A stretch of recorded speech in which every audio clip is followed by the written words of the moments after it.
Hey folks, this is Kalani. Welcome back to the Sepulcher of the First One's raid guide for normal and heroic. In this video we'll be taking down Artificer Xy'mox. Real quick before we jump in, be sure to hit up that like button and subscribe so you don't miss the next boss guide. The most important ability in this fight are the Genesis rings. The artifact in the middle of the encounter space generates a huge ring, and this ring will move across the entire area, instantly killing anyone it touches. Thankfully, Xy'mox will also use Dimensional Tear. He marks two players, and after a short delay they each drop one end of a portal. You need to place one end of this portal in the middle of the room and the other end at the very edge of the room. When the rings come, wait by one end of the portal until the ring is in between your two portals and then go through. You can also use personal blinks or immunities to get across the ring if you really need to. The boss will also cast Hyperlight Spark Nova. This jumps between every player, dealing damage and applying a debuff to anyone within 3 yards, so you have to spread out for this. Xy'mox will also throw out stasis traps at random player locations. These traps arm after a short delay, and if anyone runs into them, they'll get stunned and take damage over time.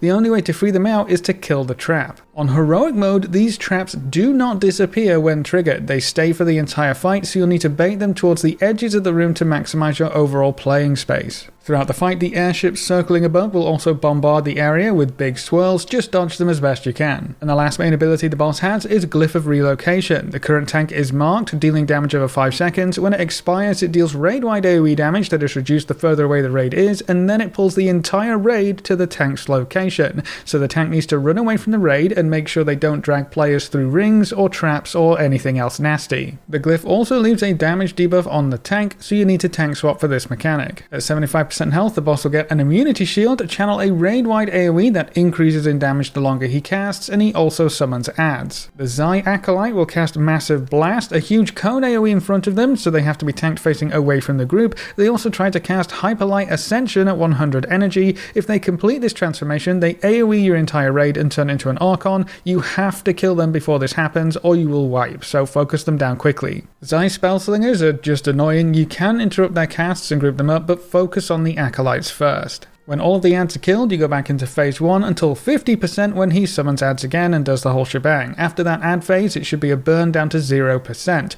Every time you go through an add phase, the one-shot rings can change how they behave, so they can go from inside out or from outside in, and later on in the fight they can come in quick succession, so you have to stay on your toes and make sure those teleports are placed properly. And that's all you should need to take down Artificer Xy'mox on normal and heroic. Stay tuned for more boss guides for the rest of the Sepulcher of the First One's raid. Thanks for watching folks, good luck and have fun, and as always I'll see you next time.